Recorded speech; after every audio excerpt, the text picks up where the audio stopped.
जी कि working capital management की हम बातें कर रहे थे।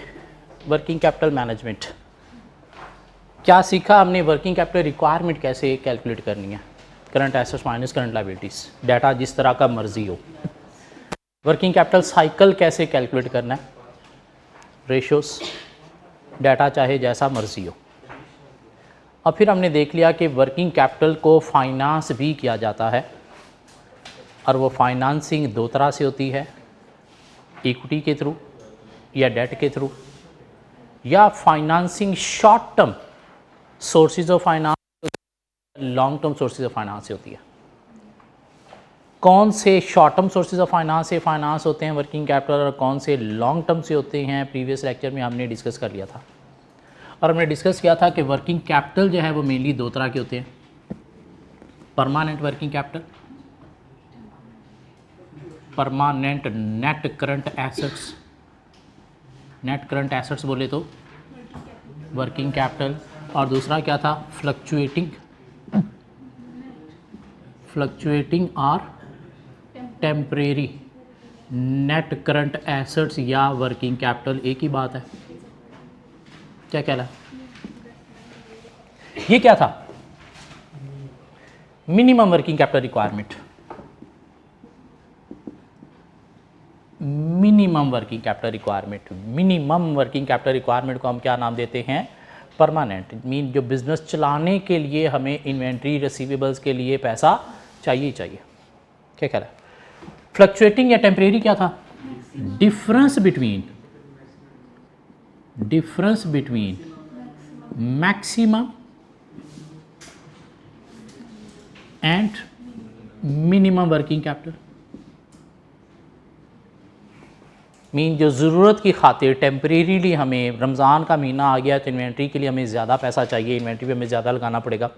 कोरोना के दिन आ गए हैं, कस्टमर स्ट्रगल कर रहा है पे करने में, लेकिन बिज़नेस चलाने के लिए कस्टमर की ज़रूरत भी है, तो हमें क्या करना पड़ेगा? क्रेडिट डेज थोड़े ज़्यादा अलाउ करना पड़ेंगे, तो हमें कुछ टाइम पीरियड के लिए क्या करना पड़ेगा? वर्किंग कैपिटल में थोड़ा पैसा और इन्वेस्ट करना पड़ेगा। तो ये जो मैक्सिमम और मिनिमम के बीच में टेम्परेरी डिफरेंस आया है, ये इसे क्या नाम देंगे? फ्लक्चुएटिंग या टेम्परेरी वर्किंग कैपिटल।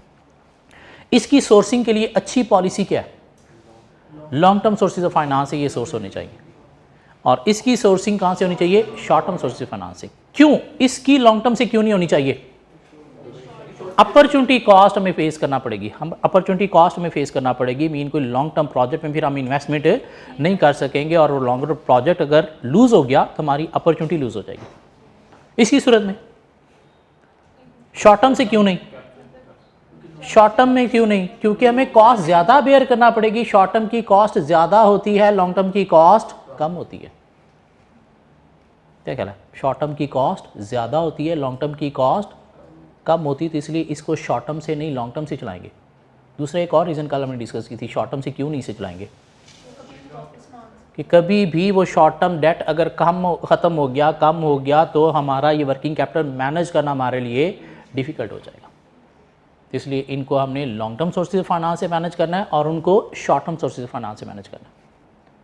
फिर वर्किंग कैपिटल्स को मैनेज करने की हमने कोई 3 फाइनेंसिंग पॉलिसीज पढ़नी थी। अग्रेसिव पॉलिसी क्या थी? कि हमें वर्किंग कैपिटल में पैसा कम रखना है। मीन हमने वर्किंग कैपिटल को मैनेज करना है किससे? Short term sources of finance से। और कौन सा वर्किंग कैपिटल? सारा का सारा fluctuating short term sources of finance से, और सम पार्ट ऑफ परमानेंट भी short term sources of finance से। और ये रिस्क सीकर अप्रोच थी। रिस्क क्या था इसमें? हाई था। क्या रिस्क था इसमें? रिस्क था क्या? मसला था क्या इसमें? ये स्ट्रैटेजी क्यों अच्छी नहीं है? क्योंकि हम सम पार्ट ऑफ परमानेंट को भी शॉर्ट टर्म से फाइनेंस कर रहे हैं, और अगर short term source of finance बंद हो गया तो हमारा मिनिमम वर्किंग कैपिटल रिक्वायरमेंट फिर हम पूरी नहीं कर सकेंगे। इसलिए ये रिस्की स्ट्रैटेजी थी, अच्छी नहीं थी। कंजर्वेटिव डिफेंसिव स्ट्रैटेजी थी कि हमने वर्किंग कैपिटल में ज़्यादा पैसा लेके चलना है और वर्किंग कैपिटल को मैनेज करना है long term sources of finance से।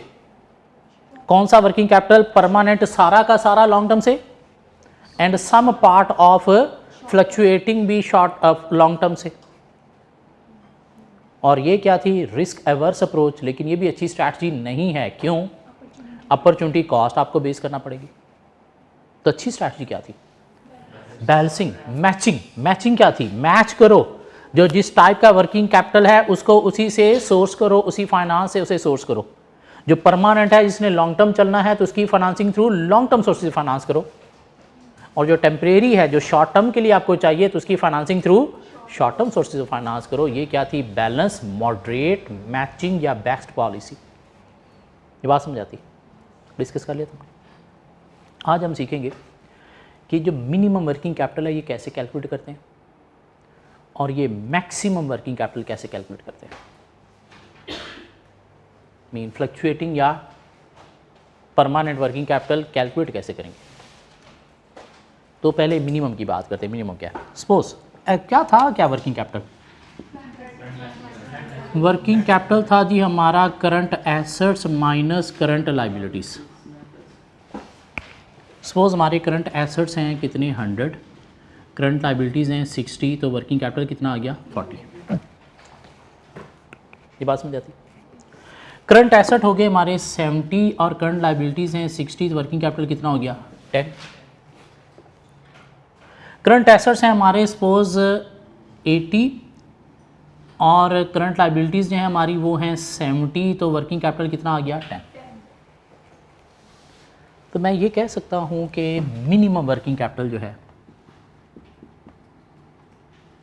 मिनिमम वर्किंग कैपिटल जो है ये इक्वल होगा minimum current asset minus maximum current liabilities के। देखिएगा, ये यहाँ से हम आगे यहाँ पे कम हुआ वर्किंग कैपिटल। कैसे कम हुआ? करंट एसेट्स को हमने क्या कर दिया? मिनिमम कर दिया। करंट लाइबिलिटीज़ उतनी ही रही, तो वर्किंग कैपिटल हमारा क्या हो गया? कम हो गया, मिनिमम हो गया। या अगर आप 40 से 10 की तरफ आओ तो क्या किया हमने? करंट एसेट्स को मिनिमम कर दिया, करंट लाइबिलिटीज़ को मैक्सिमम कर दिया, तो हमारा वर्किंग कैपिटल क्या हो गया? मिनिमम हो गया। क्या कह रहा? अगर मैं यूँ कर दूँ कि 80 की बजाय सपोज़ ये 100 है, ये उतना ही है, और इसको मैंने क्या कर दिया? मैक्सिमम करके सपोज़ 80 कर दिया, कितना वर्किंग कैपिटल बच गया? 20। This mean minimum working capital कैसे निकलेगा? करंट एसेट्स मिनिमम और करंट लाइबिलिटीज़ मैक्सिमम लेने से हमारा मिनिमम वर्किंग कैपिटल निकल आएगा। क्या कह रहा है? 100 current assets 60, current liabilities working capital 40। तो अगर करंट एसेट्स को हम मिनिमाइज़ कर दें, कम कर दें 70, क्या कहला है? और ये उतना ही रहे तो फिर भी हमारा वर्किंग कैपिटल मिनिमम हो गया। या हम करंट एसेट्स को उतना ही रहने दें और करंट लाइबिलिटीज़ को मैक्सिमाइज़ कर दें, तो फिर भी हमारा वर्किंग कैपिटल क्या हो जाएगा? कम हो जाएगा, मिनिमाइज हो जाएगा।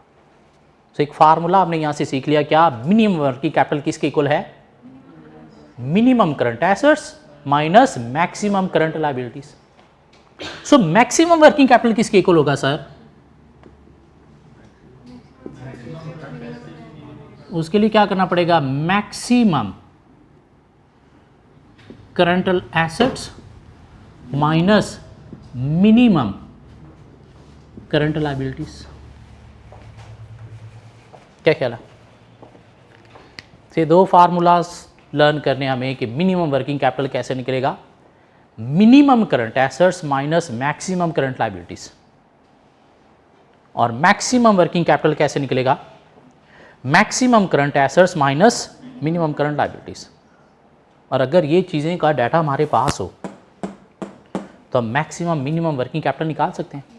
और जब मैक्सिमम मिनिमम वर्किंग कैपिटल आ जाए तो हम वहाँ से परमानेंट वर्किंग कैपिटल निकाल सकते हैं, मिनिमम। फ्लक्चुएटिंग भी निकाल सकते हैं। कैसे? Maximum minus minimum. क्या ख्याल है? एक क्वेश्चन नंबर 8 हमें मिलेगा। क्वेश्चन नंबर 8 हमें मिलेगा।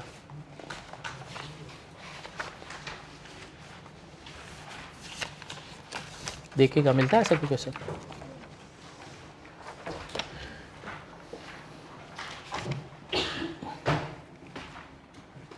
Calculate the short term and long term financing requirement of M Rizwan Limited under the aggressive policy. इसको कैरे फोर लिमिटेड कर दें.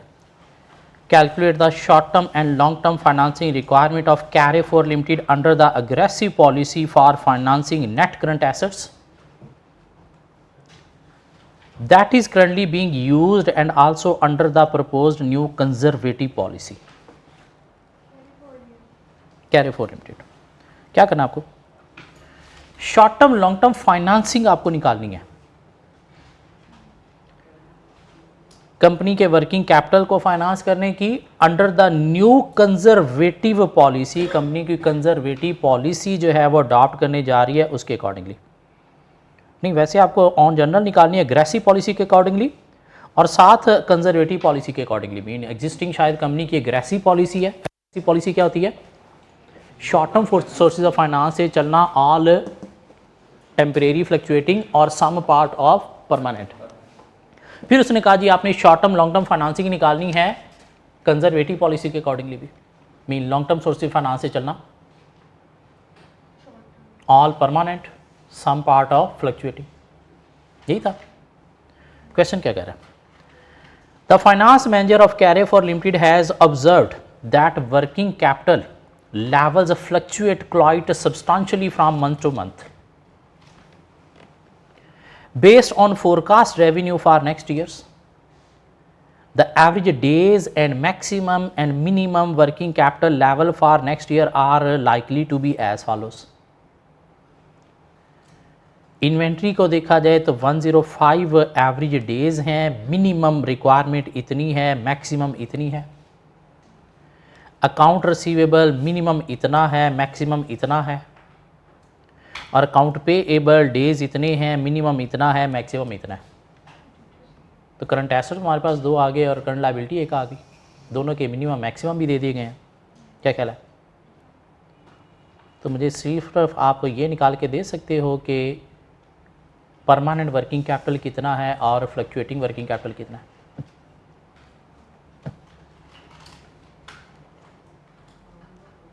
सिर्फ इतनी डाटा से क्या मुझे आप परमानेंट और फ्लक्चुएटिंग वर्किंग कैपिटल निकाल के दे सकते हो?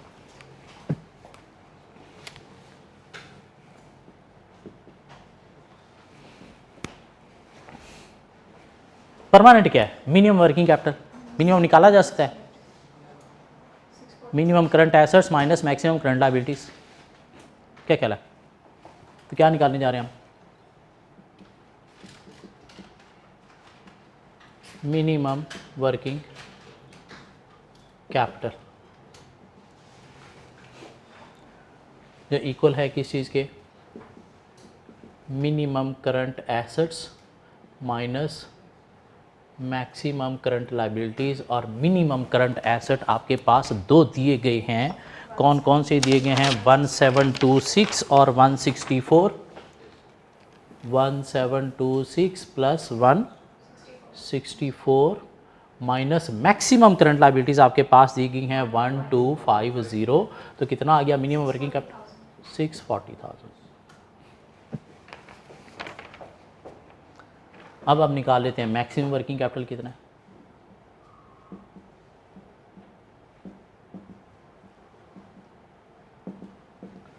और मैक्सिमम कैसे निकलेगा जी? Maximum current assets minus minimum current liabilities. और मैक्सिमम करंट एसेट्स आपके पास हैं कितने? 2959 प्लस 329 माइनस 740. तो ये कितना आ गया? 2548,000. अब जब मिनिमम मैक्सिमम वर्किंग कैपिटल आ गए हैं तो आप अपना परमानेंट और फ्लक्चुएटिंग वर्किंग कैपिटल भी निकाल सकते हो. क्या कहला है? So permanent working capital is equal to what? 640,000. हाँ. और फ्लक्चुएटिंग वर्किंग कैपिटल या temporary working capital is equal to maximum minus minimum, क्या कहलाए 2548 माइनस 640 इज इक्वल टू 1908। अब करना क्या आपको, उसने कहा जी कि आपको क्या करना है, अंडर अग्रेसिव और कंजर्वेटिव दोनों पॉलिसी में short term long term financing बतानी है। और कुछ डेटा हमारे पास और है। At present Carrefour Limited follows an aggressive policy for financing net current assets। Net current assets को अग्रेसिव पॉलिसी पे लेके चल रहे हैं। और अग्रेसिव क्या थी, सारा का सारा टेम्परेरी शॉर्ट टर्म से और कुछ पार्ट परमानेंट का शॉर्ट टर्म से, ऐसी बात थी, क्या कहला।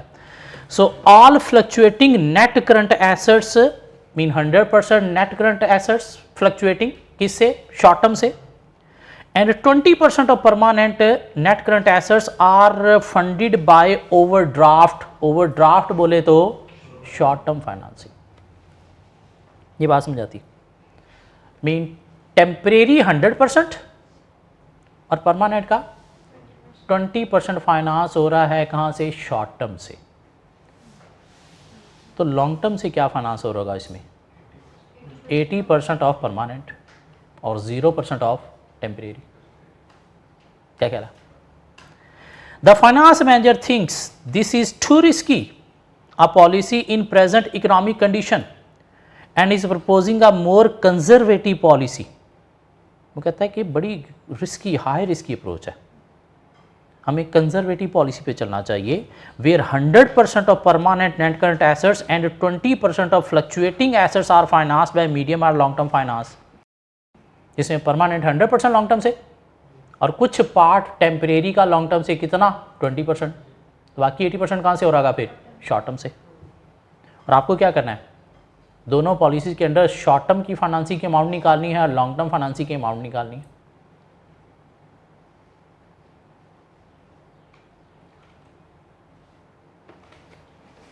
क्या हुआ, ये देखो, ये कॉलम हमने बना दिया, इधर हमने लिख दिया शॉर्ट टर्म फाइनेंसिंग,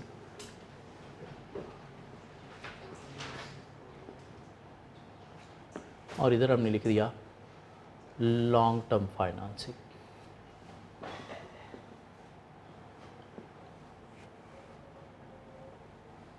ठीक हो गया। पहले अग्रेसिव की बात कर लें। हाँ, अग्रेसिव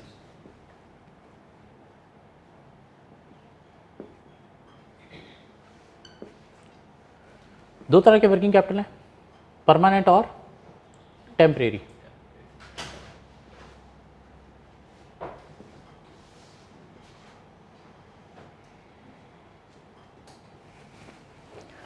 अग्रेसिव में क्या हो रहा है, 20% परमानेंट शॉर्ट टर्म से, 20% परमानेंट शॉर्ट टर्म से। परमानेंट है कितना, परमानेंट है कितना 640।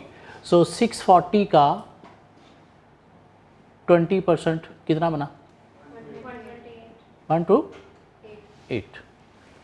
और टेम्परेरी सारा का सारा, टेम्परेरी सारा का सारा क्या कहला 100% शॉर्ट टर्म से।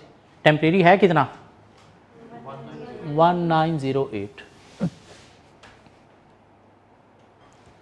तो रिमेनिंग 80% परमानेंट का कहाँ से होगा, वो कितना बना, और इसका 0। तो शॉर्ट टर्म फाइनेंसिंग सर कितनी आ गई 20, और लॉन्ग टर्म कितनी आ गई 512। 2036। ये टोटल मुझे बताना कितना बना 2548। 25। यही आपका मैक्सिमम वर्किंग कैपिटल है, क्या ख्याल है। इनको टोटल करना चाहो तो बेशक इनको भी टोटल कर लो। 1908 और 512 प्लस 128 कितना बन गया 640। उसे क्या चाहिए, एक ये फिगर चाहिए, शॉर्ट टर्म फाइनेंसिंग एग्रेसिव के थ्रू कितनी हो रही है, और लॉन्ग टर्म फाइनेंसिंग एग्रेसिव के थ्रू कितनी हो रही है। यही फिगर रिक्वायरमेंट है उसकी। कि शॉर्ट टर्म और लॉन्ग टर्म फाइनेंसिंग आपने बतानी है अंडर अग्रेसिव पॉलिसी कैरिफोर लिमिटेड की। नहीं समझ आई? यहाँ तक ये बात समझ आई थी? कल लेक्चर में थे? गुड। कल लेक्चर में हमने पढ़ा अग्रेसिव पॉलिसी क्या है कि company short term source of finance के थ्रू चल रही है, क्या 100% temporary working capital short term के through and some part of permanent. तो इसमें उसने कह दिया कि 100% temporary and some part of permanent, और कितना पार्ट? 20%। तो टेम्परेरी है कितना? 1908। तो ये 100% किसके थ्रू चल रहा है? शॉर्ट टर्म के थ्रू। लॉन्ग टर्म के थ्रू इसका कोई पार्ट नहीं है। और परमानेंट 20% शॉर्ट टर्म के थ्रू, और परमानेंट है कितना? 640। तो उसका 20% शॉर्ट टर्म के थ्रू, तो बाकी 80% किसके थ्रू होगा फिर? लॉन्ग टर्म के थ्रू। तो शॉर्ट टर्म फाइनेंसिंग इतनी आ गई, लॉन्ग टर्म फाइनेंसिंग इतनी आ गई, टोटल मैक्सिमम वर्किंग कैपिटल आपका है कितना? 2548। अब मुझे कंजर्वेटिव पॉलिसी के थ्रू कैलकुलेट करके खुद दे दो कितनी शॉर्ट टर्म फाइनेंसिंग और कितनी लॉन्ग टर्म फाइनेंसिंग है। थोड़ा टेक्निकल है, कल वाले टॉपिक के साथ लिंक हो रहा है। मेन कॉन्सेप्ट थ्योरी वो है वो जो हमने कल पढ़ी, उसके बिना ये नहीं होगा।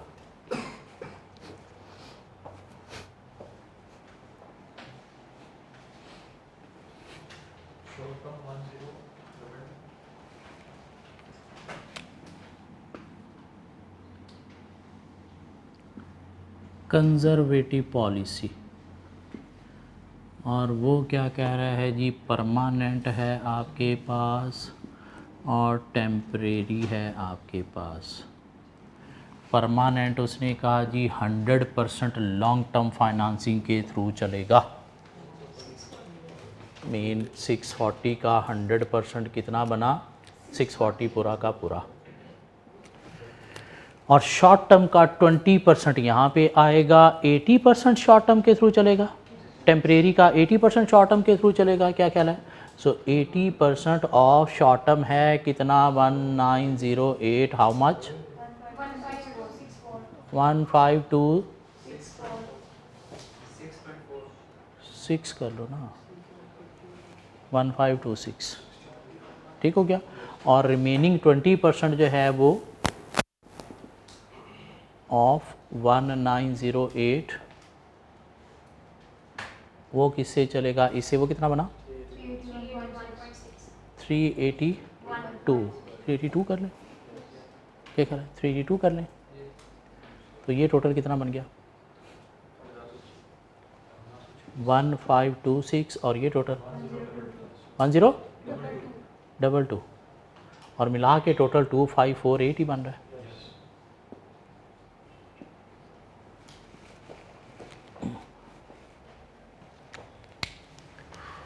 अब अगर साथ एग्जामिनर ये रिक्वायरमेंट दे दे कि नहीं, आप एक बेस्ट पॉलिसी बताएं कि कंपनी को कितना शॉर्ट टर्म से फाइनेंस करना चाहिए और कितना लॉन्ग टर्म से फाइनेंस करना चाहिए।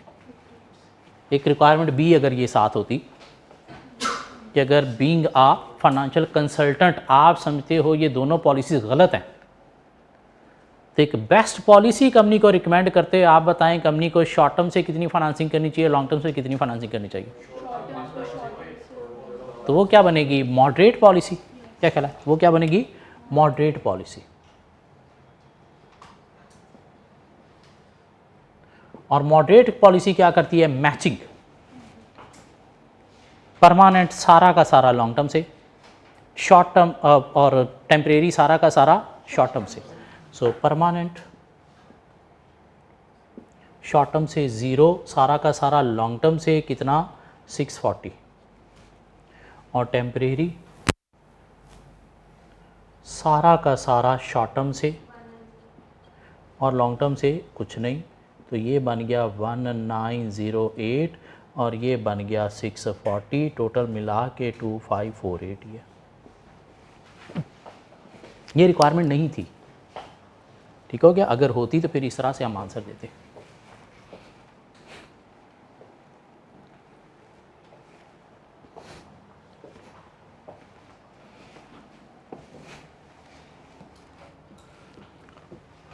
Working capital CA final BFD में ये टॉपिक था पहले, कैप लेवल पे कहीं नहीं था। तो कैप ने इसको CA फाइनल की बजाय कैप लेवल पे भी रखा, इसलिए आप लोगों का लेवल उसने बढ़ा दिया। ठीक हो गया, लेवल उसने बढ़ा दिया। और ये क्वेश्चन एक लेवल का क्वेश्चन है, ये इतनी आसान बात नहीं है। इतना आसान भी नहीं है कि आप पेपर में ये क्वेश्चन करके चले जाओ, इस तरह का क्वेश्चन वहाँ पे आप सॉल्व कर लोगे। क्यों, दिमाग के अंदर से निकल जाएगा वो परमानेंट की कैसे फाइनेंसिंग थी, एग्रेसिव पॉलिसी क्या थी, कंजर्वेटिव पॉलिसी क्या थी, ये फ्लक्चुएटिंग क्या था। उसके लिए वो कल वाले 2 चार्ट, परमानेंट, टेम्परेरी, और उसके बाद वो 3 पॉलिसीज़ वाला चार्ट, वो दिमाग में रखना ज़रूरी है।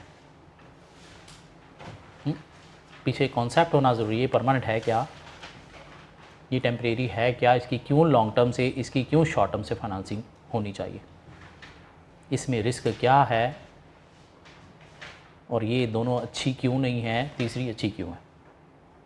इन पीछे कॉन्सेप्ट भी होना ज़रूरी है, लेकिन उससे पहले वर्किंग कैपिटल होता क्या है ये समझना बहुत ज़रूरी है। ये वर्किंग कैपिटल NPV में क्या होता है वो समझना भी ज़रूरी है।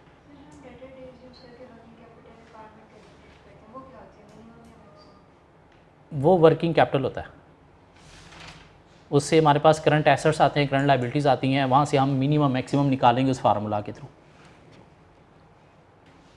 ठीक हो गया।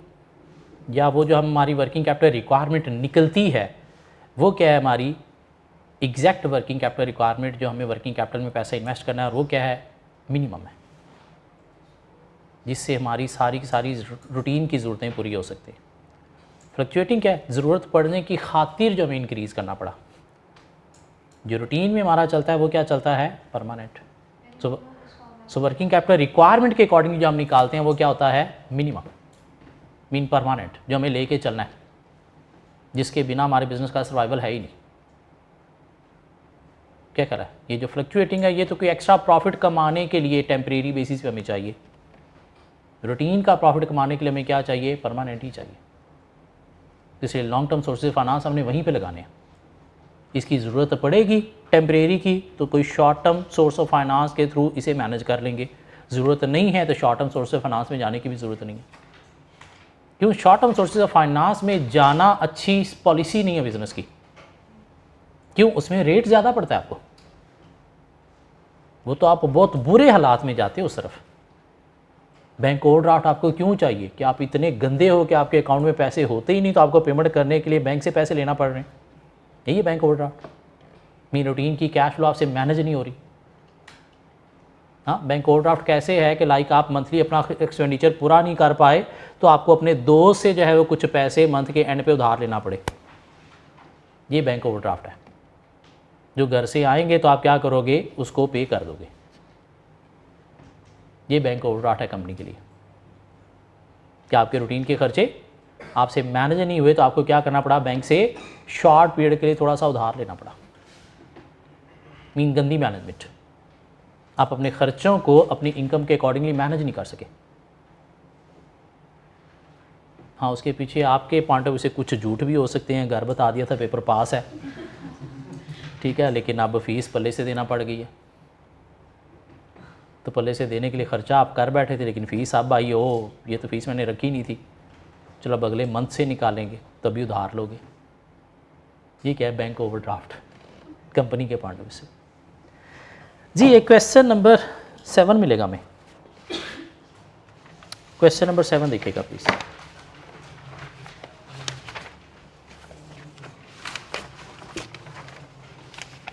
Question number 7,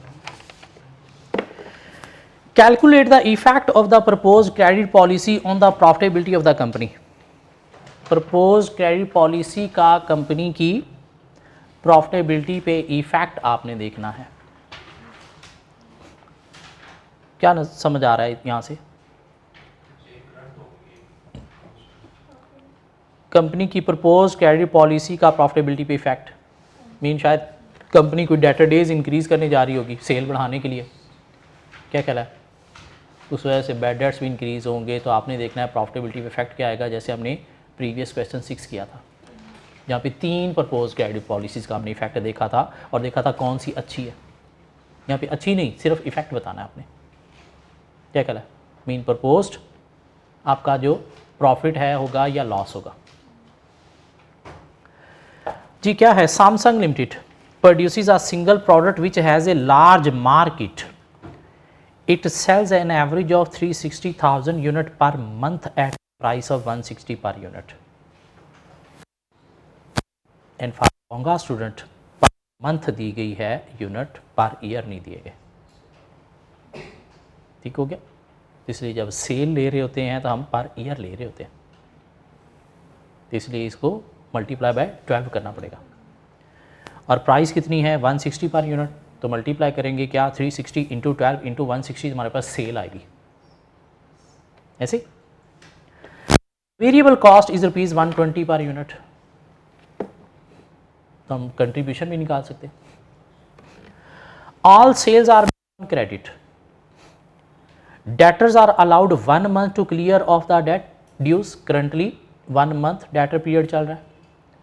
the company is thinking of extending the credit term of 2 months which will help increase the sale by 25%। तो अगर 2 months कर दें डेटर पीरियड तो सेल 25% से इंक्रीज हो जाएगी। मीन 360 इंटू 1.25 कर देंगे। क्या कहला? Other information is as follows. Raw material constitute 60% of the variable cost. Variable cost कितनी है? 120, इसका 60% 72। The company has a policy of maintaining 60 days stock of finish goods and 30 days stock of raw material.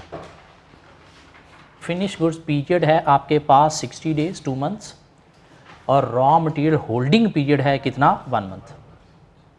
The supplier of raw material allows a credit of 20 days। तो creditor days कितने हैं?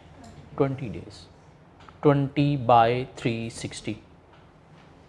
Raw material holding period कितना है? 1 by 12। Finish goods holding period कितना है? 2 by 12। Debtor current कितना है? 1 by 12, और प्रपोज कितना है? 2 by 12।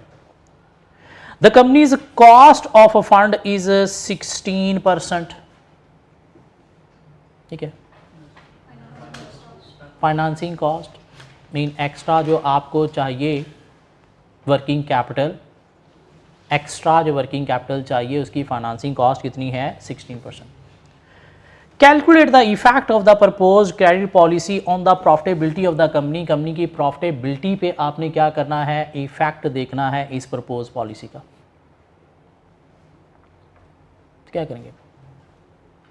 कॉस्ट आपके पास दी नहीं गई, सिंपली हम कंट्रीब्यूशन मार्जिन ले लेंगे एक्स्ट्रा, और उसमें से फाइनेंसिंग कॉस्ट माइनस कर देंगे, तो देख लेंगे प्रॉफिट पे क्या इफेक्ट आ रहा है। मीन कितने से प्रॉफिट इंक्रीज़ हो रहा है या कितना लॉस हो रहा है।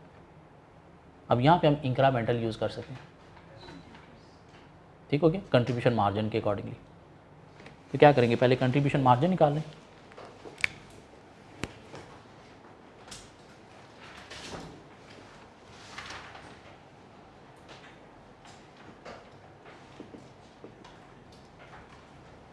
कैसे निकालेंगे?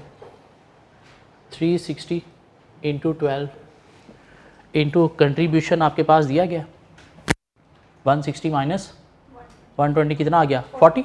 क्या कहला? इंटू क्या करेंगे?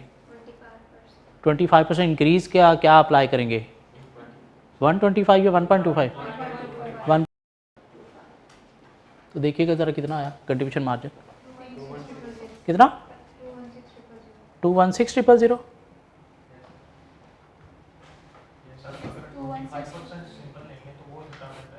25% लेंगे। यस, इंक्रीमेंटल लेनी है तो ये तो पूरी दे देगी ना। यस, तो 25% लेंगे। 0.25 कितना? 43200। मीन हमने इंक्रीमेंटल ले लिया। ठीक हो गया? करंट क्या है, आगे क्या होगी, वो सेपरेट लेने की बजाय हमने क्या कर लिया? इंक्रीमेंटल ले लिया कि कंट्रीब्यूशन मार्जिन हमारा जो है इतने से इंक्रीज़ होगा अगर हम करंट पॉलिसी पे चलते हैं। तो इसमें से हम क्या कर दें, लेस कर दें फाइनेंसिंग कॉस्ट,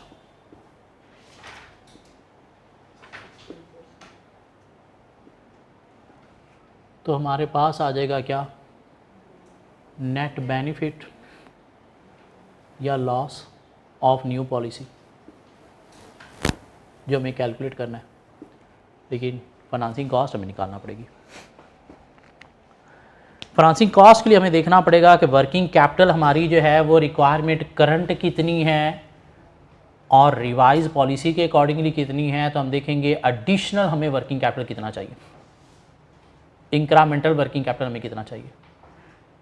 तो क्या निकालने जा रहे हैं हम, एडिशनल वर्किंग कैपिटल निकालने जा रहे हैं।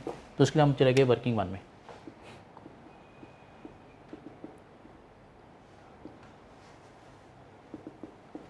क्यों, एडिशनल वर्किंग कैपिटल अगर हमें मिल गया तो उस पर 16% अप्लाई करेंगे तो हमारे पास फाइनेंसिंग कॉस्ट आ जाएगी। हाँ, एडिशनल वर्किंग कैपिटल निकालने के लिए हमने देखा जी हमारे पास जो है वो करंट है कुछ डेटा और कुछ हमारे पास रिवाइज्ड डेटा है। अब हमें देखना पड़ेगा कि हमें फाइनेंसिंग करना पड़ेगी किस चीज़ में, डेटर्स में भी, रॉ मटेरियल में भी, फिनिश गुड्स में भी, और क्रेडिटर का डाटा दिया गया तो वहाँ से भी देखना पड़ेगा क्या चेंज आएगा।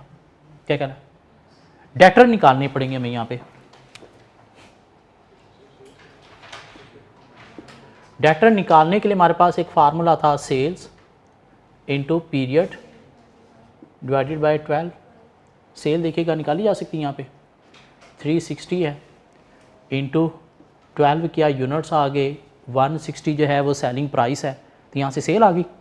क्या कहला है, और इसको हम मल्टीप्लाई कर देंगे, करंटली कितनी डेटा पीरियड हैं 1/12, तो कितना आ गया 57600। रिवाइज में क्या होगा, 360 into 12 into 160 into 1.25,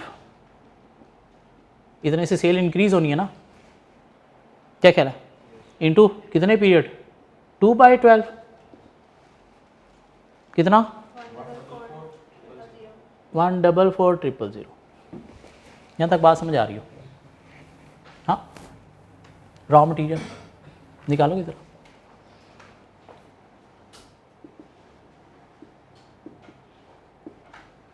holding period नहीं, material consumed into period divided by 12। Material consume निकालेंगे कैसे, मटेरियल कंज्यूम निकालने का हमारे पास कोई डाटा है, उसने दिया जी 60% ऑफ वेरिएबल कॉस्ट है रॉ मटेरियल। क्या कहला है, वो कितना बना है 72। हाँ, तो क्या करेंगे 360 unit into 12 mean per year आ गए इंटू 72, तो यहाँ से आपके पास क्या आ गया, मटेरियल कंज्यूम्ड आ गया, इंटू रॉ मटेरियल पीरियड कितना है 1/12, 1/12 भी है, यस 1/12 भी है। कितनी अमाउंट 25,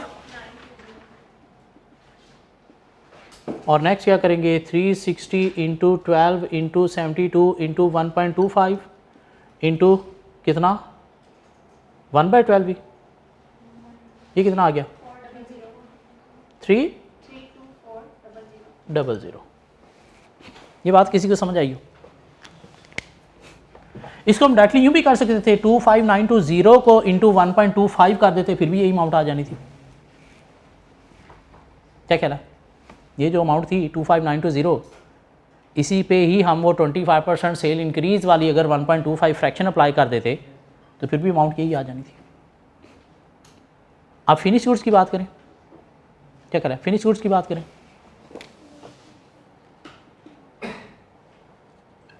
ये कैसे निकालेंगे, cost of goods sold into period divided by 12।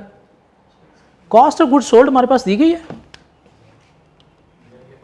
Variable cost जो दी गई है वही क्या है, कॉस्ट ऑफ गुड्स सोल्ड है। तो क्या करेंगे 360 into 12 into 120, cost of goods sold आ गई, और कितना पीरियड है 2/12, ये कितनी आई अमाउंट 86400। तो आगे हम क्या करेंगे 86400 को इंटू 1.25 कर दो, 108 000। रॉ मटेरियल भी ऐसे निकाला जा सकता था क्योंकि डेज तो सेम ही थे। डेटर नहीं निकाला जा सकता था, क्यों? उसके नए डेज डिफरेंट है। क्या ख्याल है? अब और क्या चाहिए हमें? क्रेडिटर्स, क्रेडिटर्स भी निकाला जा सकता है।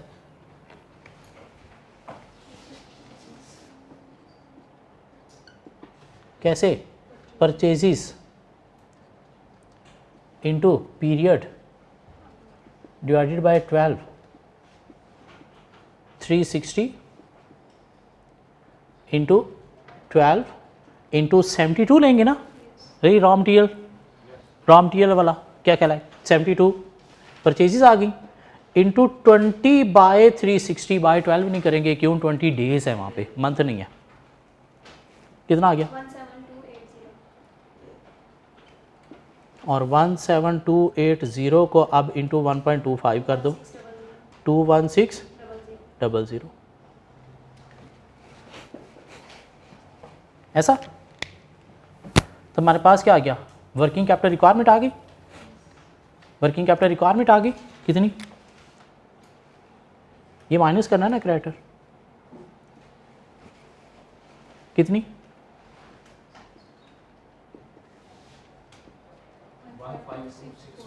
152640। नेक्स्ट,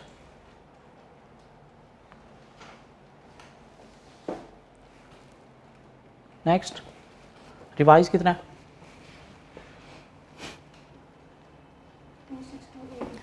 262,800। 262,800। हमें क्या चाहिए? Additional working capital. एडिशनल कैसे निकालेंगे sir? Additional working capital is equal to revised minus current. Revise कितना है? 262,800। करंट कितना है? 152640। तो एडिशनल कितना आ गया सर? 110,160। 110,160। ये क्या आ गया? Additional working capital. तो एडिशनल वर्किंग कैपिटल है जी 110,160 इंटू 16% करेंगे तो हमारे पास फाइनेंसिंग कॉस्ट आ जाएगी 17626। नेट बेनिफिट या लॉस? बेनिफिट कितने का? 25574।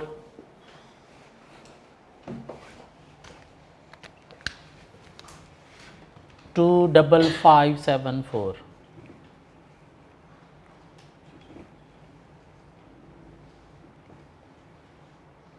ऐसे ही, इतना आसान क्वेश्चन नहीं था ये। क्यों? अभी तक हमने जो क्वेश्चन किए थे सिर्फ डेटर इंक्रीज हो रहे थे। इसमें डेटर सेल इंक्रीज करनी है तो उसके साथ रॉ मटेरियल फिनिश गुड्स भी इंक्रीज होगी, और साथ चूँकि रॉ मटेरियल इंक्रीज हो रहा है तो क्रेडिटर पीरियड भी चेंज हो रहा है। पॉलिसी क्या है कि हमें डेटर डेज इंक्रीज करने हैं सेल इंक्रीज करने के लिए, लेकिन उसका इफेक्ट किस पे आ रहा है? चूँकि सेल इंक्रीज होनी है तो ऐसे हवा में तो नहीं इंक्रीज होगी, यूनिट बनाने भी पड़ने हैं। तो बनाने के लिए आपकी फिनिश गुड्स इन्वेंट्री भी चेंज होगी। फिनिश गुड इन्वेंट्री हवा में नहीं चेंज होगी, उसके पीछे रॉ मटेरियल भी चेंज होगा, और चूँकि रॉ मटेरियल चेंज हो रहा है तो उससे सूरत में क्रेडिटर से जो माल लेते हो उसके डेज भी चेंज होंगे। तो सारे इफेक्ट ले के हमने देखा क्या वर्किंग कैपिटल एडिशनल हमें चाहिए और उसकी सूरत में क्या फाइनेंसिंग कॉस्ट आएगी। जी क्वेश्चन नंबर 5 एक आपको दिया था। क्वेश्चन नंबर 5 का सिर्फ आंसर मेरे साथ मैच करवा लो। सेम क्वेश्चन नंबर 6 था, उसमें 3 प्लान थे, इसमें 1 प्लान था। क्या कह रहा है उसकी? अगर आप मुझे करंट का जो प्रॉफिट नेट प्रॉफिट है वो 1,44,309 है, अगर सॉल्व किया है तो, या करवा दूं? करवाने की ज़रूरत तो नहीं है, मुझे करवाने की ज़रूरत तो नहीं है। करंट का प्रॉफिट 1,44,309 है और रिवाइज्ड का जो प्रॉफिट है वो प्लान का प्रॉफिट है 1,60,25100। फाइनेंसिंग कॉस्ट जो आपकी आ रही थी करंट में 449,100 और रिवाइज में आ रही थी 230,4,900, ऐसे था। सारी की सारी कैलकुलेशन वही जो क्वेश्चन नंबर 6 था वैसे ही था, वैसे ही वर्किंग थी। ग्रॉस डेटर निकाल के उस पर फ्रैक्शन अप्लाई करो, नेट डेटर्स आ जाएंगे, उस पर इंटरेस्ट अप्लाई करो, फाइनेंसिंग कॉस्ट आ जाएगी, और बाकी कैलकुलेशन भी सेम वही चार्ट जो क्वेश्चन 6 आपने बनाया था वैसे ही था। ये बात ठीक है? चलें आगे, मिलते हैं नेक्स्ट लेक्चर में कुछ नई चीज़ों के साथ। आज जाके क्वेश्चन नंबर 8 और क्वेश्चन नंबर 7 को प्लीज़ हज़म करना है। कैसे? एक दफ़ा और ख़ुद से सॉल्व करके, खुद से सॉल्व करोगे तो हज़म होगा, वरना नहीं। जी नेक्स्ट क्वेश्चन हमें मिला क्वेश्चन नंबर 8, और ये क्वेश्चन नज़र आ रहा है हमें कहाँ से है? वर्किंग कैपिटल से, वर्किंग कैपिटल का क्वेश्चन। जी करना क्या आपको? पार्ट ए है क्वेश्चन का 3 नंबर के लिए आपको cash operating cycle for the next year calculate करना है, जिसको वर्किंग कैपिटल साइकिल का नाम भी दिया जाता है। कैश ऑपरेटिंग साइकिल, दूसरा नाम इसका क्या है? Working capital cycle. कैसे निकाला जाता है? वर्किंग कैपिटल निकाला जाता है current assets minus current liabilities. तो वर्किंग कैपिटल साइकिल कैसे निकाला जाता है? Ratios of current assets minus ratios of current liabilities. Mean days, inventory days plus debtor days minus क्या करेंगे? Creditor days. हमारे पास क्या आ जाएगा? वर्किंग कैपिटल साइकिल आ जाएगा। 3 नंबर के लिए वर्किंग कैपिटल साइकिल कैलकुलेट करते हैं। आए जी, डेटा क्या हमारे पास? Decor Limited DL is engaged in selling home decoration items. DL has provided you the following information based on its latest management accounts. तो company क्या करती है? होम डेकोरेशन आइटम्स जो है वो सेल करती है, और उसका लेटेस्ट जो मैनेजमेंट अकाउंट का डेटा है वो ये है। एवरेज इन्वेंट्री कंपनी की 6 मिलियन है, एवरेज डेटर्स कंपनी के 7.5 मिलियन है, एवरेज क्रेडिटर कंपनी के 3.8 मिलियन है, सेल कंपनी की 50 मिलियन है, और कॉस्ट ऑफ सेल कंपनी की 35 मिलियन है। डेज कैलकुलेट करने हैं ना, फार्मूलाज क्या हैं डेज कैलकुलेट करने के? डेज कैलकुलेट करने के फार्मूलाज हैं आपको याद हो अगर कुछ? इन्वेंट्री डेज कैसे कैलकुलेट करते हैं?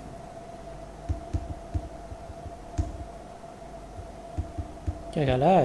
ये तो आप लोगों ने FR 1 में ही पढ़ा हुआ है। इन्वेंट्री डेज कैसे कैलकुलेट करते हैं? Average inventory over cost of sale into days. अगर क्वेश्चन में उसने बताए हों तो वो यूज़ करने हैं, अदरवाइज़ आप 360, 365 कोई भी यूज़ करके नीचे एक नोट दे देना। उसने शायद क्वेश्चन में बता दिया 365 डेज़ पे आपने चलना है, तो इंटू 365 कर लो। क्या ख्याल है? डेटर डेज कैसे निकालते हैं?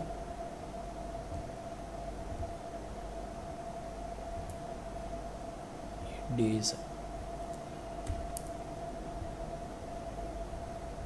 Debtor days average debtors over credit sales into 365। Creditor days कैसे निकालते हैं? Average creditors over purchases. अगर क्वेश्चन में दी हो तो अच्छी बात है, otherwise cost of sale into 365। क्या ख्याल है? यही फार्मूलाज है। ओके, सो डेटा दे दिया उसने जी, जो आपका इंफॉर्मेशन है मैनेजमेंट की करंट वो दे दी। हमें नेक्स्ट ईयर का कैश ऑपरेटिंग साइकिल निकालना है, करंट नहीं। The management of DL is concerned over increasing working capital requirement that is centrally managed through bank overdraft facility. और कंपनी की मैनेजमेंट जो है वो कंसर्न्ड है कि वर्किंग कैपिटल रिक्वायरमेंट इंक्रीज़ हो रही है, और मैनेज वो कहाँ से कर रहे हैं? बैंक ओवरड्राफ्ट से। As per arrangement with the bank, DL has overdraft limit of 10 million, और 10 मिलियन की ओवरड्राफ्ट लिमिट उन्होंने ली हुई अपने वर्किंग कैपिटल को मैनेज करने के लिए। अभी तक पार्ट ए में इस चीज़ का कोई ताल्लुक नहीं है। क्या है? हमें क्या करना है? Debtor, inventory, creditor days calculate करने हैं नेक्स्ट ईयर के। इधर देखना है क्योंकि चेंज आ रही है, ये फिगर रहेंगी। For the next year, it is projected that sales and cost of sale would increase by 25% and 15% respectively. कि सेल ये जो 50% है, ये 50% नहीं, कितनी इंक्रीज़ होके हो जाएगी, 25% इंक्रीज़ होगी, और कॉस्ट ऑफ सेल जो है वो इंक्रीज़ होके 15% इंक्रीज़ हो जाएगी, मीन 35 नहीं रहेगी. This would result in average inventory to increase by 30%, और इससे इन्वेंट्री 30% से इंक्रीज़ होगी, मीन 6 मिलियन 30% से इंक्रीज़ हो जाएगी. डेटर्स 20% से इंक्रीज़ होंगे और क्रेडिटर 10% से इंक्रीज़ होंगे. मीन ये पांचों फिगर्स क्या होंगी, इंक्रीज़ होंगी नेक्स्ट ईयर में. तो हमने क्या करना है, इनके इंक्रीज़ के साथ डेज निकाल देने हैं. कैश ऑपरेटिंग साइकिल बन गया. क्या कह रहा है, साथ कुछ और इन्फॉर्मेशन भी है. The CFO is of the view that DL would not be able to manage its working capital requirement within the bank overdraft limit for next year. Mean ये जो बैंक ओवरड्राफ्ट 10 मिलियन लिया हुआ है, इसके अंदर वो कहता है जी नेक्स्ट ईयर का हमारी वर्किंग कैपिटल रिक्वायरमेंट पूरी नहीं होगी. क्यों? शायद वर्किंग कैपिटल के लिए ज़्यादा पैसा चाहिए होगा. He has suggested that DL should take certain action to follow industry average ratio which are given below. Mean अगर आपको वर्किंग कैपिटल नेक्स्ट ईयर में मैनेज करना है 10 मिलियन के ओवरड्राफ्ट लिमिट के अंदर, तो आपको इंडस्ट्री एवरेज के अकॉर्डिंगली अपनी रेशोज़ भी लेके आना पड़ेंगी. और इंडस्ट्री एवरेज क्या है रेशोज़ की? इन्वेंट्री होल्डिंग पीरियड 50 डेज़ है, ट्रेड डेटर्स 45 डेज़ हैं, और ट्रेड क्रेडिटर्स 30 डेज़ हैं. खैर रिक्वायरमेंट आगे बी है, सी है, हमें नहीं पता. अभी फिलहाल हम कैश ऑपरेटिंग साइकिल में वर्किंग कैपिटल साइकिल कैलकुलेट करने की तरफ चलते हैं. तो वर्किंग कैपिटल साइकिल हम कैलकुलेट कर लेते हैं. क्या ख्याल है? हमें डेटा दिया गया है, उसका इंक्रीज़ भी दिया गया है, तो उसके अकॉर्डिंगली कैलकुलेट कर लेते हैं. ये रेशोज़ के फार्मूला है हमारे पास. तो पार्ट ए सॉल्व करने की तरफ चलते हैं. Cash operating cycle.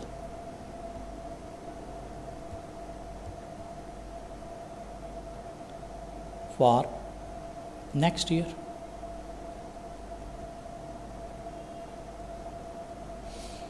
सो इन्वेंट्री डेज हमें कैलकुलेट करने हैं,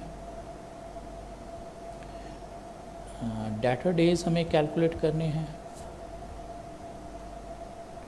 और क्रेडिटर डेज हमें कैलकुलेट करने हैं. इन्वेंट्री डेज में ऐड करेंगे डेटर डेज और माइनस करेंगे क्रेडिटर डेज, तो हमारे पास कैश ऑपरेटिंग साइकिल आ जाएगा. क्या ख्याल है? लेकिन हमें क्या करना है नेक्स्ट ईयर के लिए, फिगर सिर्फ ये नहीं, इसके साथ चेंज भी चाहिए. तो इनका इंक्रीज़ एक छोटी सी वर्किंग साथ कर लेते हैं नीचे. ये 5 फिगर्स हमारे पास. सेल्स है, कॉस्ट ऑफ सेल है, इन्वेंट्री है, डेटर्स है, और क्रेडिटर्स है. सेल जो है वो कितनी है, 50 मिलियन, और उसमें इंक्रीज़ आ रहा है कितना, 25% का. क्या ख्याल है? फिगर्स इन 1000 ही ले लेते हैं हम भी. ये 50,000 में 25% का इंक्रीज़ आ रहा है, तो इंटू 1.25 कर देंगे. वैल्यू दे दीजिएगा प्लीज़. कितनी? 6 to 500. कॉस्ट ऑफ सेल है जी हमारे पास 35,000, और उसमें 15% का इंक्रीज़ आ रहा है, तो इंटू 1.15 कर देंगे. 40250. ठीक हो गया जी. इन्वेंट्री हमारे पास है कितनी, 6000 की, तो उसमें 30% इंक्रीज़ आ रहा है. 6000 में 30% इंक्रीज़ आ रहा है, इंटू 1.30 कर दो, 7800. और डेटर हमारे पास हैं जी कितने, 7500 के. डेटर हमारे पास हैं 7500 के, और उसमें इंक्रीज़ आ रहा है 20%. यस 20%, इंटू 1.2 कर दो, 9000. और क्रेडिटर्स हमारे पास हैं एग्जिस्टिंग 3800, और इंक्रीज़ आ रहा है 10%, 1.10 कर दो, कितना, 4180.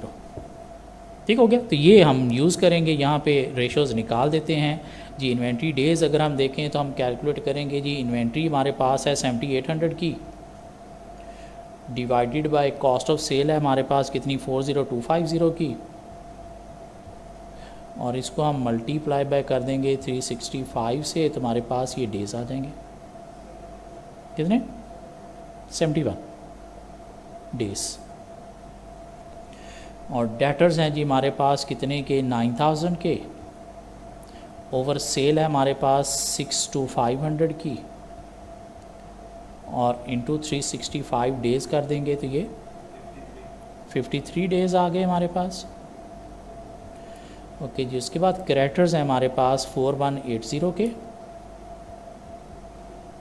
Divided by cost of sale है हमारे पास 40250 की, इंटू 365 कर देंगे तो 38 डेज़ आ गए। और ये 38 को माइनस कर दें तो आपके पास कैश ऑपरेटिंग साइकिल बता दें कितने डेज़ का आया, 86 डेज़ का। 86 ये क्या आ गया जी, कैश ऑपरेटिंग साइकिल, जिसको वर्किंग कैपिटल साइकिल का नाम भी दिया जाता है। सो रिक्वायरमेंट ए हमारी होगी सॉल्व। वापस चले गए जी क्वेश्चन में कि हमारे पास करंट ये डाटा दिया गया था, उसने कहा जी नेक्स्ट ईयर में ये फिगर में चेंज आएगा, तो आप नेक्स्ट ईयर का कैश ऑपरेटिंग साइकिल बता दें, वो हमने बता दिया। अब CFO साहब जो है वो कंसर्न्ड हैं, CFO साहब कंसर्न्ड हैं कि नेक्स्ट ईयर में हमारी जो वर्किंग कैपिटल रिक्वायरमेंट है वो बैंक ओवरड्राफ्ट जो 10 मिलियन का हमने अरेंज किया हुआ उससे मीट नहीं होगा। इसे मीट करने के लिए हमें अपने जो डेज़ हैं 50, 45, 30 पे लेके आना पड़ेंगे। मीन 71, 53, 38 बहुत ज़्यादा हैं, तो हमें इनको इन पे लेके आना पड़ेगा। रिक्वायरमेंट भी validate CFO's view regarding management of working capital. आपने बताना है कि CFO साहब के व्यूज़ ठीक हैं या नहीं है वर्किंग कैपिटल मैनेजमेंट के बारे में। If DL does not follow industry average ratio, अगर कंपनी जो है वो इंडस्ट्री एवरेज रेशो को फॉलो नहीं करती तो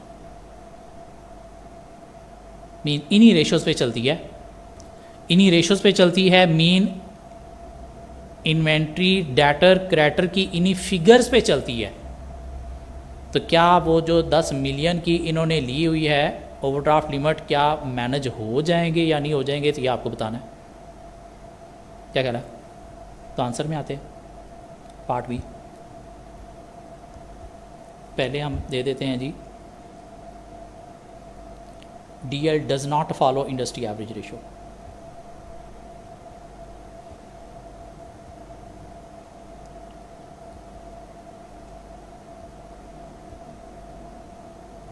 बात किस चीज़ की हो रही है कि ये जो 10 मिलियन की हमने बैंक ओवरड्राफ्ट फैसिलिटी ली हुई है, वर्किंग कैपिटल इसके अंदर मैनेज नहीं होगा, तो हमने वर्किंग कैपिटल निकाल के इसके साथ कंपेयर करना है ना।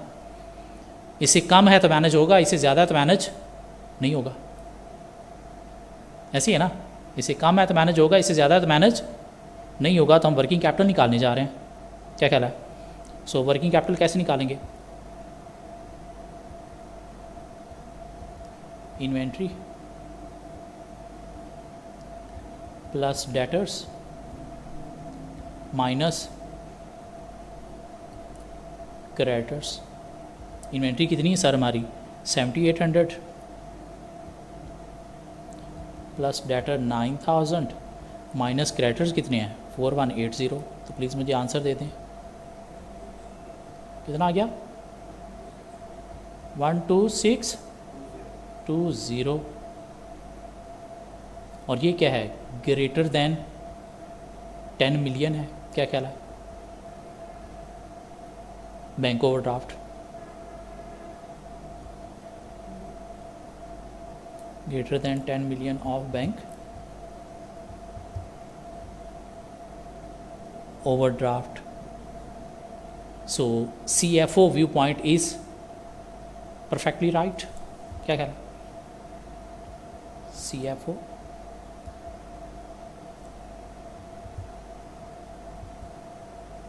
ये कितना निकला था फिगर, मुझे दोबारा बताइएगा। 1 2 1 2 6 2 9 1 2 come on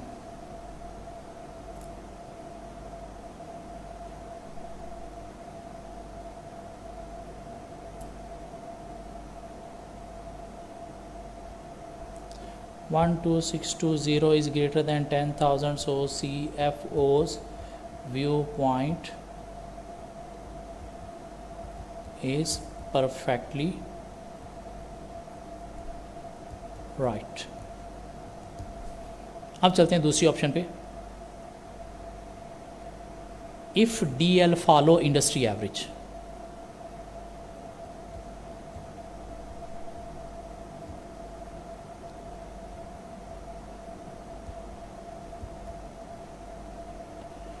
अब अगर इंडस्ट्री एवरेज को फॉलो करती है तो हमने देखना है, और इंडस्ट्री एवरेज क्या है, ये डेज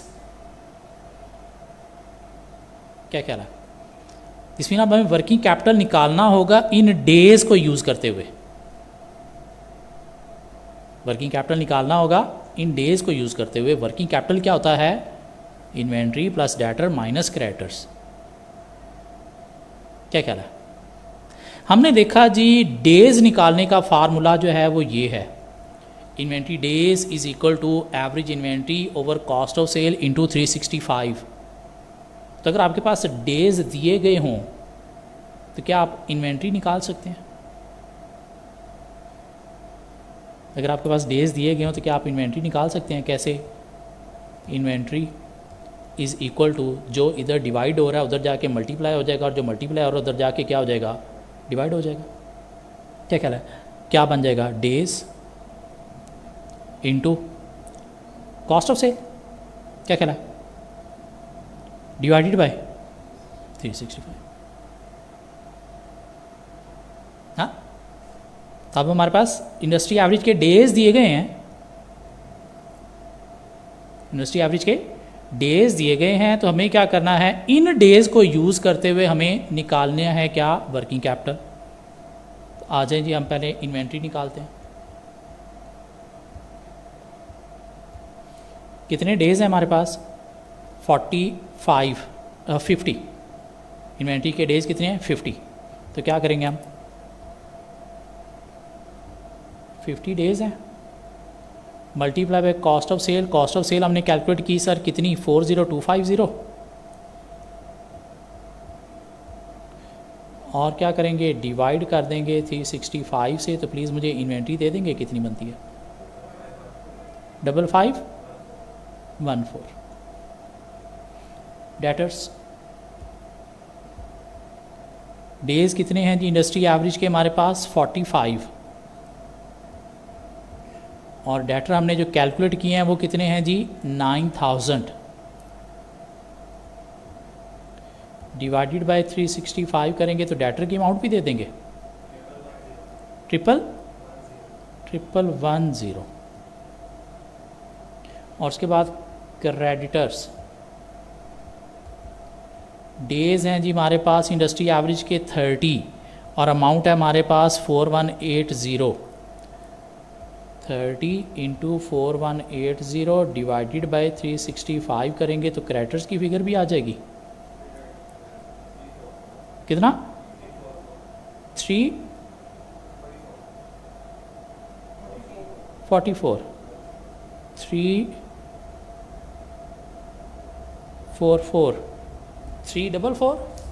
दोबारा चेक कर लीजिएगा।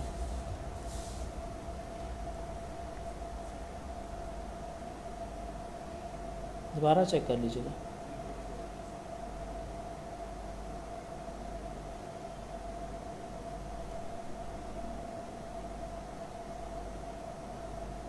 ये ज़रा डाटा डेज फिगर दोबारा चेक करेंगे।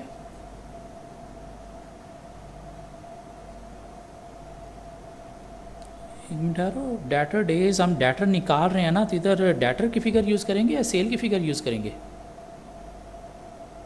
मीन फार्मूला क्या था, debtor days is equal to every debtor over sale. तो अगर हमने डेटर्स निकालने हैं तो क्या करेंगे, days into sale divided by 365 करेंगे। सेल की फिगर कितनी है, 6 to 500। तो यहाँ पे हम क्या करेंगे, 6 to 500 यूज़ करेंगे ना।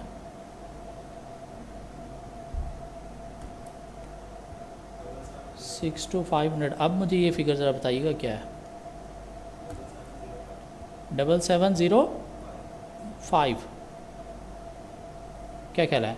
तो इधर भी हम क्या करेंगे, यूज़ करेंगे क्रेडिटर के साथ cost of sale. Cost of sale कितनी है, 40250। तो अब ज़रा ये डेज़ मुझे बताएं कितने हैं,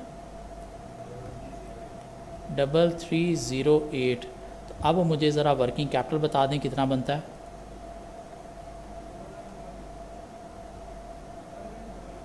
88 9911 और ये 9911 जो है वो क्या है, लेसर दैन 10 मिलियन है। So as working capital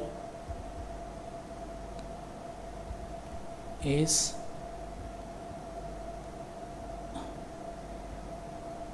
less than 10 million bank overdraft, so CFO's view points are perfectly right that to manage working capital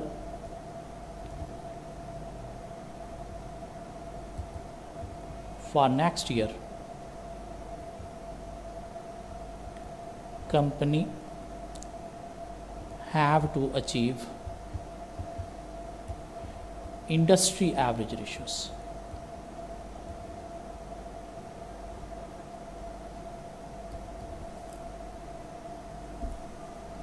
क्या ख्याल है, ये अंग्रेज़ी लिख के आंसर कंप्लीट होगा, बगैर अंग्रेज़ी लिख के आंसर कंप्लीट नहीं होगा। बात समझ आती,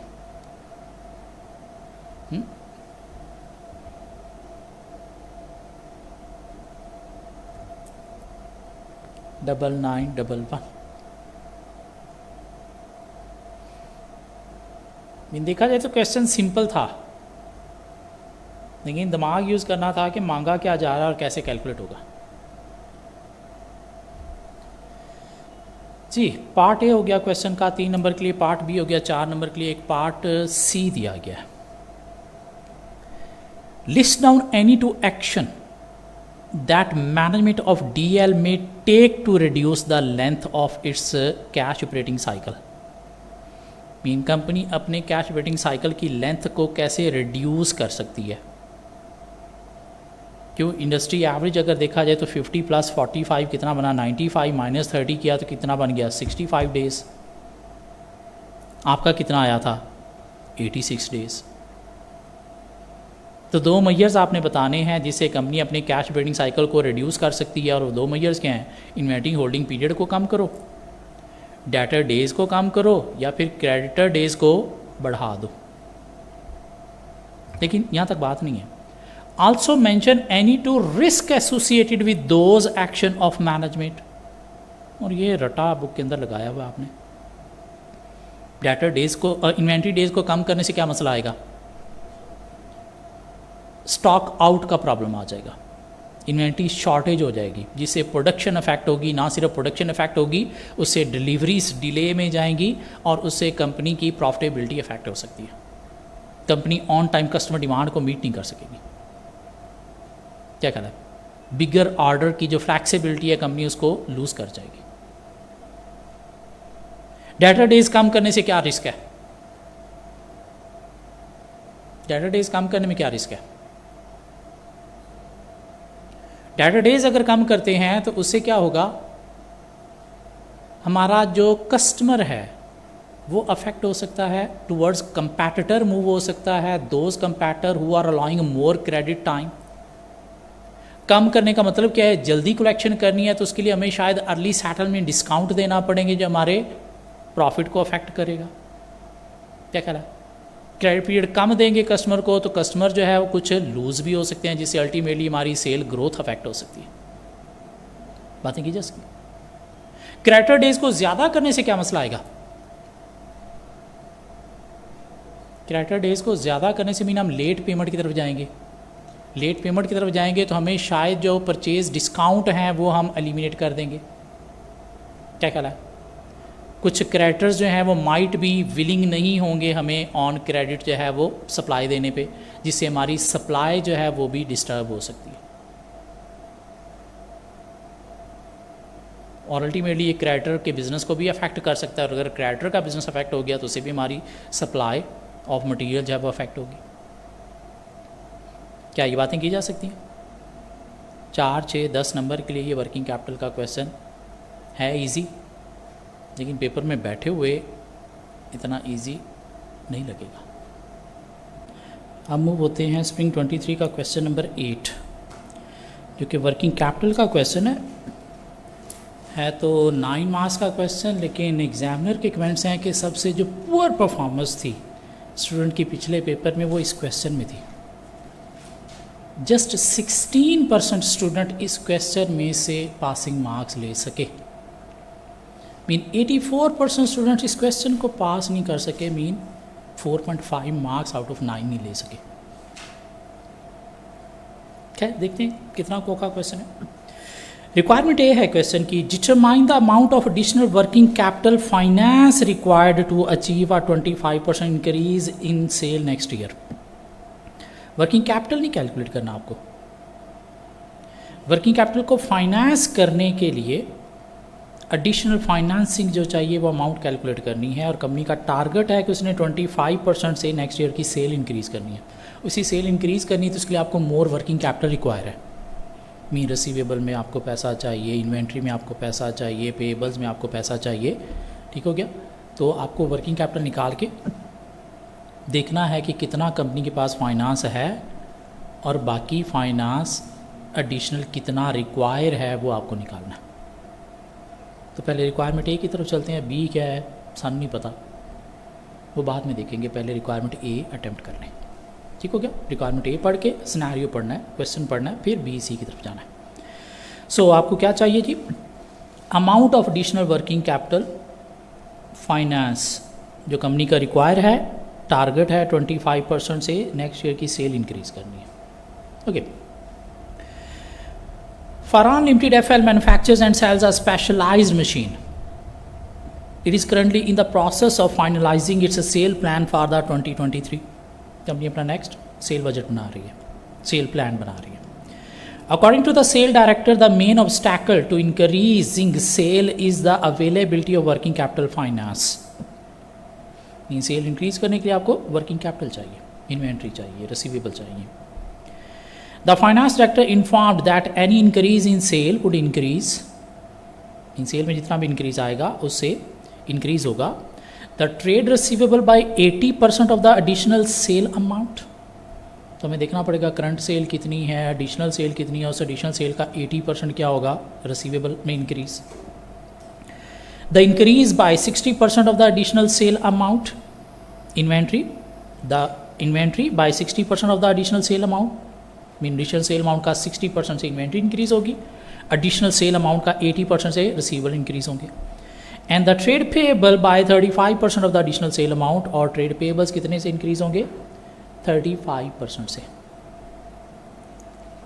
following is the summary of FL's financial position as at 31 December 20x2। आप प्लान बनाने जा रहे हो 20x3 का, क्या कहला।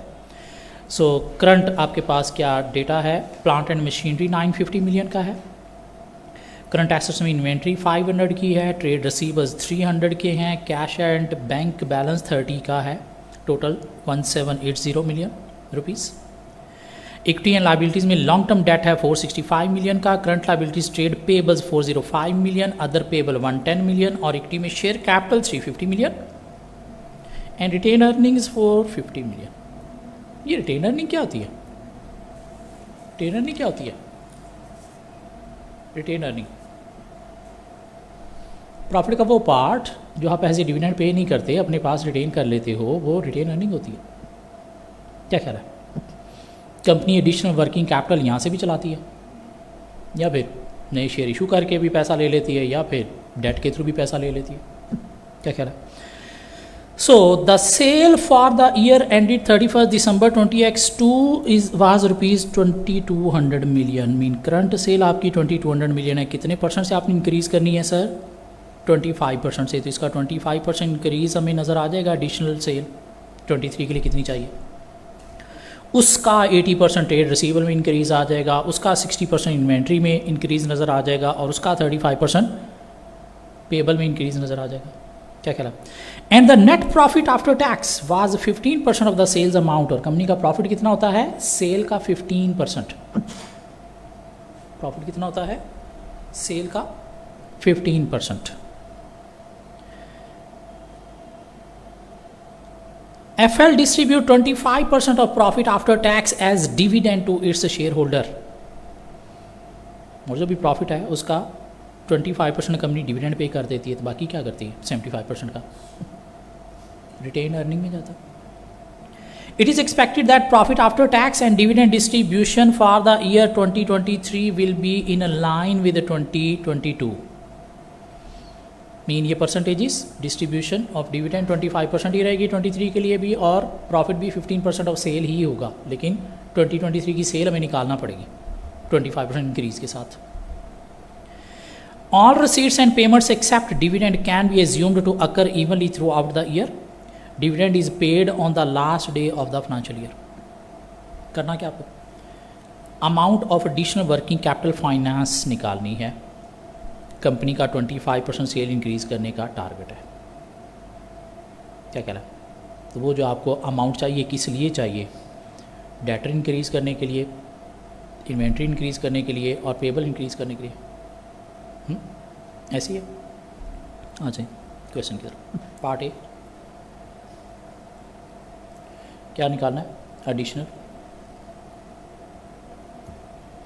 Working capital finance.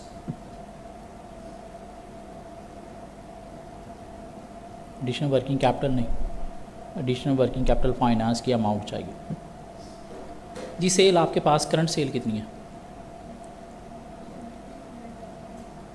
सेल 2022 की कितनी?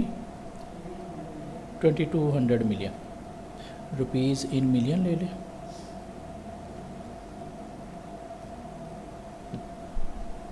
एडिशनल आपको कितनी चाहिए? 23 की सेल कितनी चाहिए? एडिशनल कितनी चाहिए? कुछ देखा जा सकता है? एडिशनल कितना? 25% से इंक्रीज़ करना है ना? क्या ख्याल है? सो 2200 का 25% निकाल लें। कितना? 2200 का 25% कितना? 500, 550। तो आपके पास जो है वो सेल आ गई कहाँ की? 2023 की कितनी? 2750। ऐसी है। अब उसने कहा जी कि ये सेल टारगेट अचीव करने के लिए आपको क्या चाहिए? इंक्रीज चाहिए ट्रेड रिसीवर्स में 80% of additional sale amount. Additional sale amount कितनी है? 550। तो एक्सपेक्टेड इंक्रीज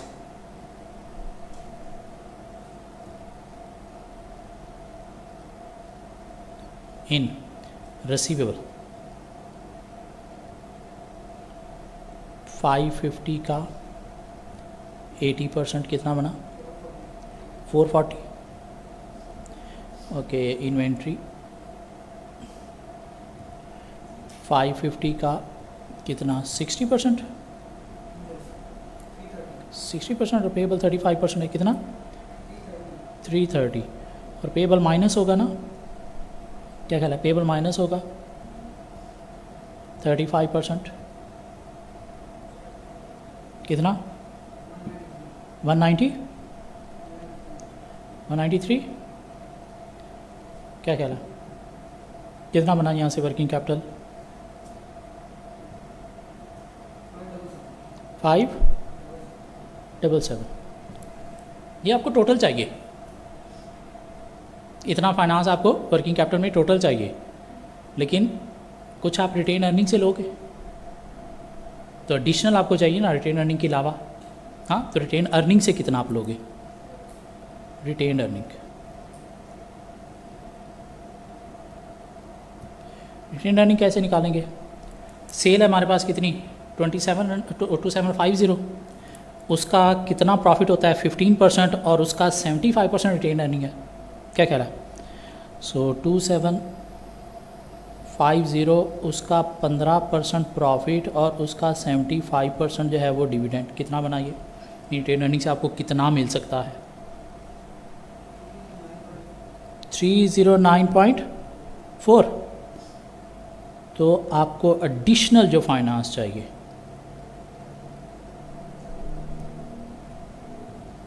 वो कितना चाहिए? 267.68 309.4577 267.6। ठीक हो गया। तो ये तो आपका पार्ट एक आंसर हो गया। इतना आपको एडिशनल फाइनेंस चाहिए। मीन वर्किंग कैपिटल में आपको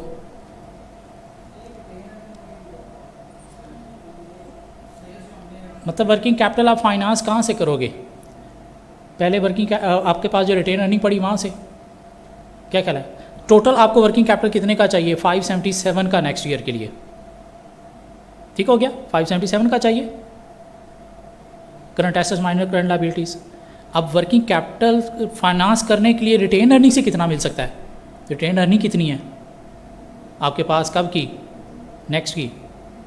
तो 2750 सेल, उसका 15% आपके पास क्या होगा? प्रॉफिट। उसका 75% आपके पास रिटेन अर्निंग में जाएगा, तो कितना बनेगा? 309.4। तो एडिशनल आपको कितना चाहिए? कहाँ से? इक्विटी या डेट, जहाँ से भी चाहिए वो एक अलग बात है। सॉरी, 25% आप डिविडेंड देते हो, distribute 25% profit after tax as dividend, तो 75% कहाँ पे जाता है? रिटेन अर्निंग में। जी, यहाँ तक ये रिक्वायरमेंट समझ आई पार्ट ए। एग्जामिनर का कहना है कि ज़्यादातर स्टूडेंट्स ने ये कैलकुलेट कर लिया था, या चलो इतना नहीं तो वर्किंग कैपिटल 577 इतना ये कैलकुलेट कर लिया था। अब चलते हैं रिक्वायरमेंट बी की तरफ। कहते हैं estimate the maximum growth in sale. Company sale में कितना मैक्सिमम ग्रोथ ला सकती है?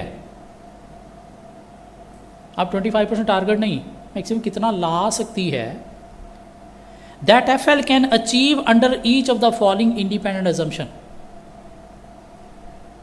B1, no external financing is available. Mean सारा का सारा ग्रोथ कहाँ से फाइनेंस करना है?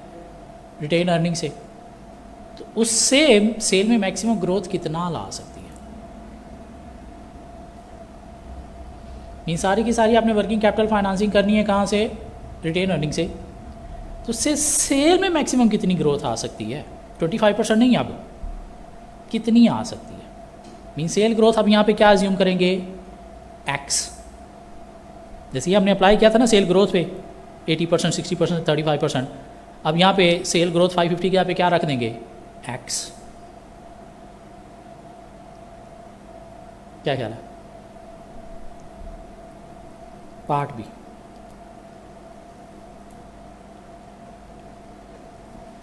क्या निकालने जा रहे हैं? Maximum growth in sale. अगर कंपनी वर्किंग कैपिटल को फाइनेंस करेगी कहाँ से? रिटेन अर्निंग से। Company working capital would be finance by retained earning। हम क्या करते हैं? Let assume sale growth is x. Sale growth हम क्या एज्यूम कर रहे हैं? एक्स एज्यूम करके चलेंगे। कितनी है करंट सेल हमारे पास? 2200, जिसका हमने ग्रोथ देखना है कितनी आएगी। तो हम क्या कहेंगे जी? 2200 into x mean into growth कितने परसेंट जो हमने निकालनी है। क्या क्या है? जो आपने लेनी है कहाँ से, डेटर से, लेकिन डेटर कितने से इंक्रीज़ करनी है, उस ग्रोथ का 80% से, क्या कह रहा है, तो इसको मल्टीप्लाई कर दो 80% से plus 2200 into growth into inventory कितने हैं 60% माइनस क्या 2200 ग्रोथ एक्स और इसको मल्टीप्लाई कर दो 35% मीन किससे, पेबल से, क्या कह रहा है। और फाइनेंसिंग आपको कहाँ से आप करने की कोशिश कर रहे हो, कहाँ से करने की कोशिश कर रहे हो, रिटेन अर्निंग से, तो वो आप माइनस कर दोगे क्या 2200 एक्स कितना 15% प्रॉफिट और कितना होता है 75% रिटेन अर्निंग, यही बात है। और ये सारा इक्वल होगा किस चीज़ के, रिटेन अर्निंग के। रिटेन अर्निंग कितनी है, रिटेन अर्निंग कितनी होगी, रिटेन अर्निंग बताइएगा कितनी होगी, 2200 इंटू 15% और इंटू 75%। तो प्लीज़ मुझे इस इक्वेशन से, इस मैथमेटिकल इक्वेशन से सिर्फ x की वैल्यू निकाल के दे दें।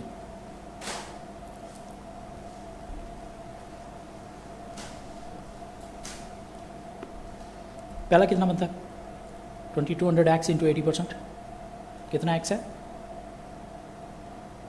पहला x कितना है,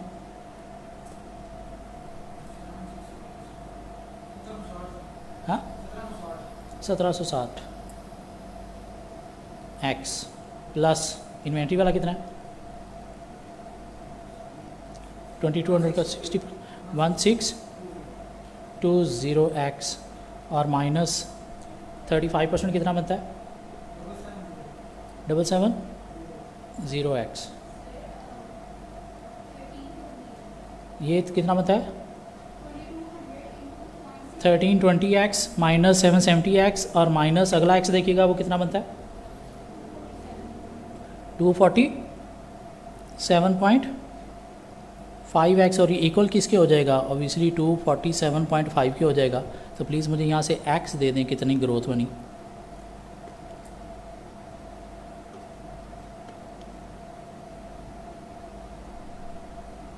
$1760 plus 1320 x minus 770 x minus 247.5 x is equal to 247.5।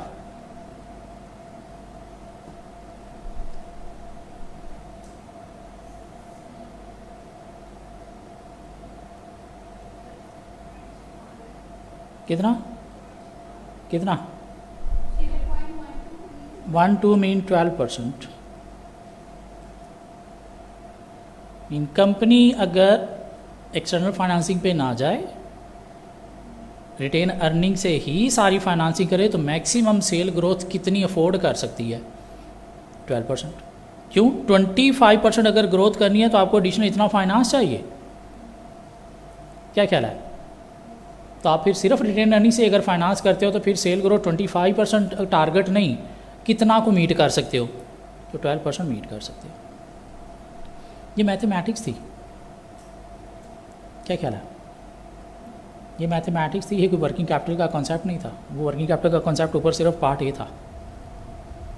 ये बात समझ आती, ये स्टूडेंट्स को समझ नहीं आई कैसे कैलकुलेट करना है। Part B2 for 4 marks only debt financing is available to the extent that existing debt equity ratio is maintained at the end of 20x3। क्या करना आपको, estimate the maximum growth in sale that FL can achieve under each of the following independent assumption। Only debt financing is available to the extent that existing debt equity ratio is maintained at the end of 2023। debt equity ratio वो निकालना पड़ेगा हमें, क्या कहला है, और debt financing से चलना है कंपनी ने, और डेट इक्विटी रेशो जो है वो पिछले साल की वो भी मेंटेन रखनी है। तो पहले हमें क्या करना पड़ेगा, डेट इक्विटी रेशो निकालना पड़ेगी। ये था B1, अब हम चलते हैं B2 की तरफ। तो उसके लिए पहले D/E रेशो निकाल दो मुझे। D डेट कितना है 465, इक्विटी कितनी है, इक्विटी कितनी है 350 प्लस 450 कितना 800, सो डेट ओवर इक्विटी रेशो आ गई 465/800, कितनी 51.3%। क्या कहला है, डेट इक्विटी रेशो ये आ गई। दिस मीन कंपनी को क्या करना पड़ेगा, 58.13% जो है वो लोन लेना पड़ेगा of additional financing. Company should obtain 58.13% loan of additional finance to maintain same D/E ratio. अब ये एक फैक्टर हमें जो है वही ऊपर वाली इक्वेशन के साथ अटैच करना पड़ेगा। मीन ये सारी की सारी ऊपर की बात जो है ये एज इट इज़ आएगी, ये वाली। साथ हमें ये चीज़ जो है इसको एक दफ़ा इस 58.13% के साथ मल्टीप्लाई करना है।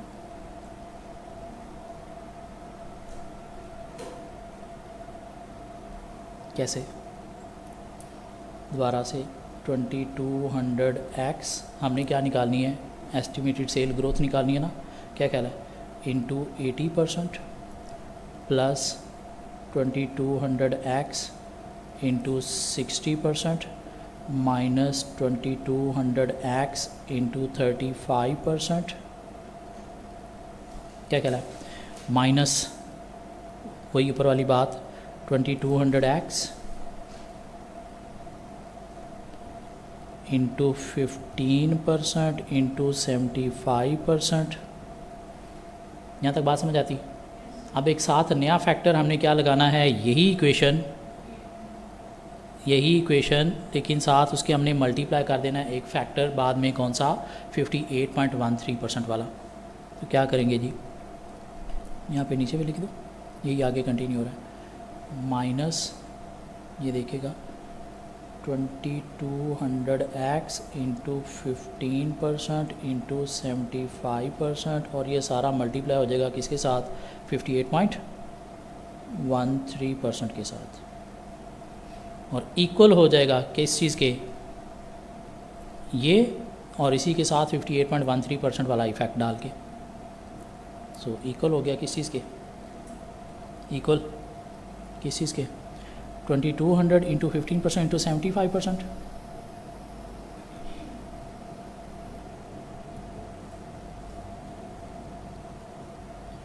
और साथ आप प्लस करोगे माइनस करोगे, आप दूसरा फैक्टर प्लस करोगे या माइनस करोगे दूसरा फैक्टर,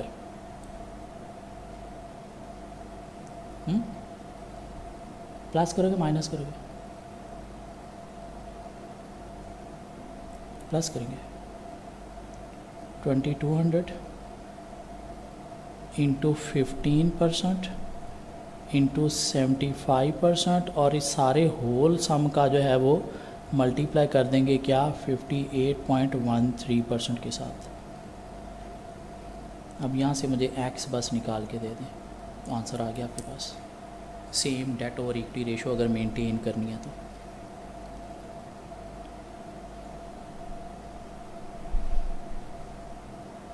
मैथमेटिक्स थी, पार्ट भी टोटली मैथमेटिक्स था। हाँ, D/E रेशो आपको निकालना पड़ेगी पहले, फिर उसका इफेक्ट आपको साथ लेना है।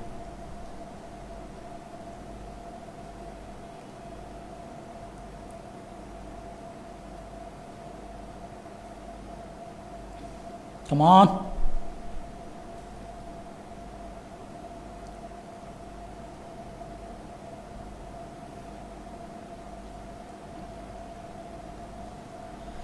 अभी 2 क्वेश्चन भी और पड़े हैं हमारे पास, जल्दी कर लें।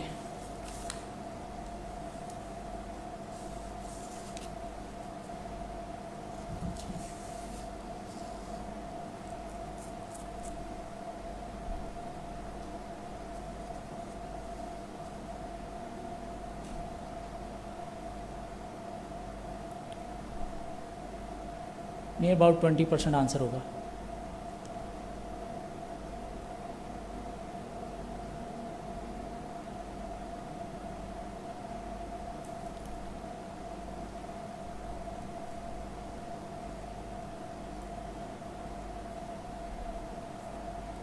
कैलकुलेट कर लीजिएगा बाद में, ठीक है। 20% के करीब आंसर होगा इसका।